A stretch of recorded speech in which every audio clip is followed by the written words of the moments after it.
Hello ખેડૂત મિત્રો, આપણે 2-3 દિવસથી વાડી આવ્યા નહોતા. આજ વાડી આવી ગયા છીએ આપણે, કેમ કે તલમાં આટો 2 દિવસ માર્યો નહોતો, એટલે આપણે આજ વાડી આવ્યા છીએ. તલમાં જોઈ જેવી કેવા પાકમાં આવ્યા છે, કેમ કે હવે પાકમાં તલ આવી ગયા છે. પાણી તો આપણે બંધ કરી દીધું છે, પાણી બંધ કર્યું છે એટલે હવે તલ પાકમાં આવી ગયા છે. એટલે આપણે તલ વાટવાની તૈયારી કરવાની છે. અને તોય આપણે 2 દિવસથી તો આવ્યા નહોતા, એટલે આટો આપણે મારી લેવી તલમાં તમે જોઈ શકો છો. આ ઉપરના ભાગમાં છીએ આપણે. તલ બલ આમ પીળા થઈ ગયા છે, પાકમાં આવી ગયા છે. અને તલ અમુક ખરે છે હુકાઈ જાય. છોડવા દેખાડું તમને, જો કાળા તલ કર્યા આપણે, પાકમાં આવી ગયા છે પૂરેપૂરા તલ. હવે આ 1-2 દીમાં તો વાટવા જ પડશે, નકર તો બધા સુકાઈ જાય છે અને ખરી જાય છે નીચે. એટલે તેના માટે આપણે આજ આંટો મારી લેવી, કેમનું છે આપણે જોઈ લેવી. આજ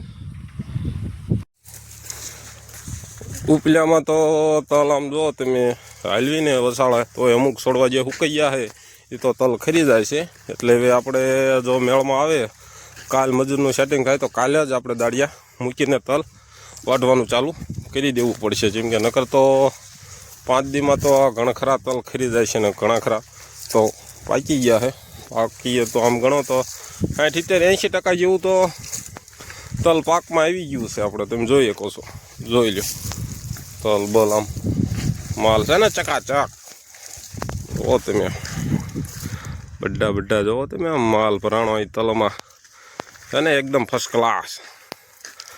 હવે તો થોડું આપણે હેઠે એકદમ જવું પડશે, કેમ કે હેઠે 2-5 દી તો ગાળો પડ્યો હતો, એટલે એમાં થોડીક વાર લાગે એવું છે. એટલે આ ઉપરને આપણે વાટશું તા તો નીચેના થઈ જાય છે. તમે જુઓ તલ છે ને, એટલે વાંધો તો નહીં આવે. પણ તોય આપણે ઉપરના વાત કરવી, ત્યારે પપ્પાએ આંટો મારી ગયા છે બાપા આપણા. હવે આપણે ઘેર જઈને વાત કરી શું કે નિર્ણય એમને લીધો. કાલ દાળિયા બળિયાનું મજૂરનું કેમનું છે. કાલ જો મજૂર આવતા હોય તો મોડું આપણે હવે કરવાનું થતું નથી.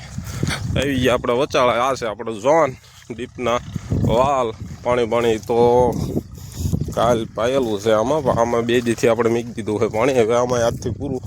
હેઠે થોડાક તો 40-50% જેવો પાકમાં આવ્યા છે.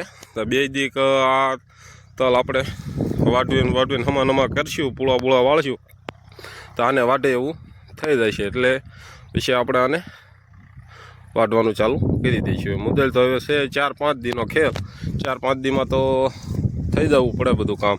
નકર પાછું માવઠું બાવઠાની આગાહી આપી છે આંબાલાલે, કપા આગાહીમાં આપણે ભેગા થઈ જઈશું. એટલે હવે આપણે જઈશું ઘેરે. આંટો મારી લીધો, હવે ઘેરે જઈને વાતચીત કરી. પછી કાલ જો મજૂરનો મેળ આવી જાય, બાપા આ પાડે તો કાલ મજૂર બોલાવી લેવી. જય જવાન જય કિસાન.